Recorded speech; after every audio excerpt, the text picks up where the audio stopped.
Thank you for listening to this presentation on my self-reflection of today's experience.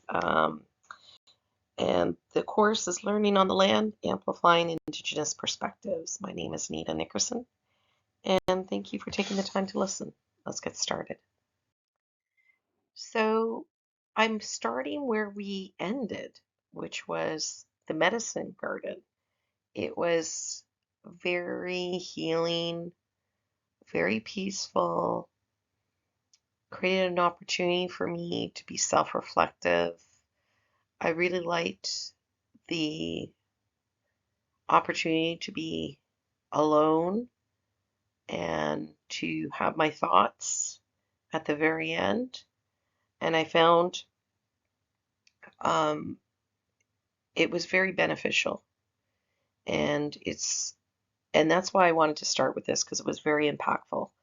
The whole session was very transformational, but I wanted to start where we ended and be very mindful and take the time to take in and digest everything that was taught to us and that we learned from one another.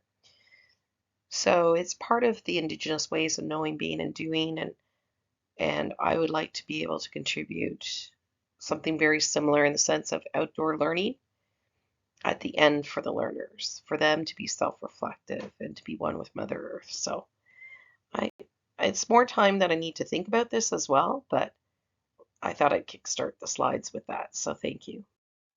Um, I promised you a collage, so here's my collage. Um, some of this is some Getty images or Humber College, or um, you know, um, there are two arts that I drew. One is the wampum belt, the other one is of the tree. And really, what incorporated, I also want to incorporate was um, one of the medicines and the sweet grass, and the drumming was very powerful for me as well. And there was a lot of talk about medicine wheels and how it looks and the different formats that it may come in. And I was inspired by this visual, as well as some beadwork here. Um, it just, it's my little collage, but it's a one that I did on Google Jamboard, I think it's called, where I incorporated um, a whole bunch of visuals. And thank you for the introductory drumming, Anthony. It was very powerful. Great way to start it in a good way. Let's get, I guess, to the next slide. I thought I would throw in the Copilot AI generated images that I created. Um, I hope you find them as powerful and beautiful as they seem. May not be totally 100% Canadian, other than the flag. If you see part of it's cut off on the top left. I kept doing more and more prompting or inputs and kept saying Canadiana, so it gave me a flag there, which I thought was interesting. Um, but, this is where we can add art and different ways of teaching that's decolonizing the traditional way of how I learned education, and that I still teach, but I am being more mindful and trying to incorporate different ways of learning and teaching that is still within the course learning outcomes, but being creative even in incorporating more Indigenous ways of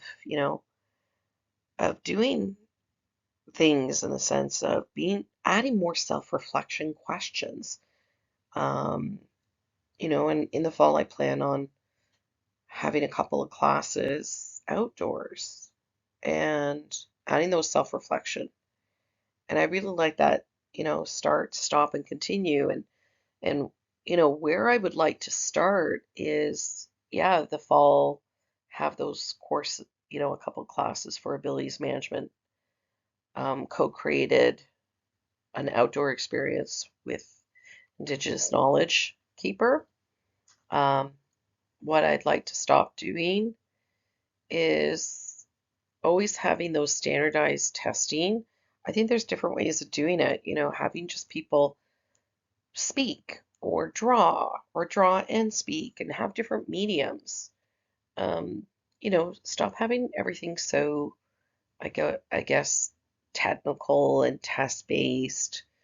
Um, because I think competencies and analytical thinking can be much more than, a multiple choice question, an essay and case.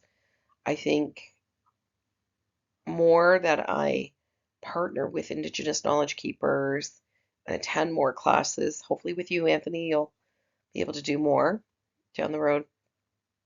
It's going to make me more mindful. What I'd like to continue doing is my thirst for knowledge of Indigenous knowledge. And that could be, coast to coast to coast. And wouldn't that be cool if I learned from more Indigenous knowledge keepers and incorporated more Indigenous ways into curriculum and even change course outlines down the road that are more mindful and respectful? So I thought, let me know if you like these images or not, Anthony. I'd like to get your input. I think they're super powerful. I was really shocked how, Copilot AI did this. Um, I'm in complete gratitude, so thank you, Miigwech, Anthony, for bestowing your knowledge. You gave me so much food for thought. I think I'm going to be thinking about this for all week, if not all month. Um, you know, and it's much more than just this course, right? It's being mindful every day of the Indigenous ways of being, knowing, and doing, and having that accountability and responsibility as a teacher, and my way of decolonizing education, that's done in a good way with, true of heart, um, and, you know, also part of truth and reconciliation, right? Um, Bringing more awareness to learners as well, and yeah, creating an opportunity for learners to learn in a new experience, a new way that's extremely meaningful and powerful, and I think actually more impactful than, the standardized testing that we have. So thank you again, Anthony, and please thank Laura as well for me. Um, this was a transformational class. What a stellar day it was, and it still is, and seeing these beautiful Gillette clouds, and it just it was a beautiful, beautiful experience. So thank you.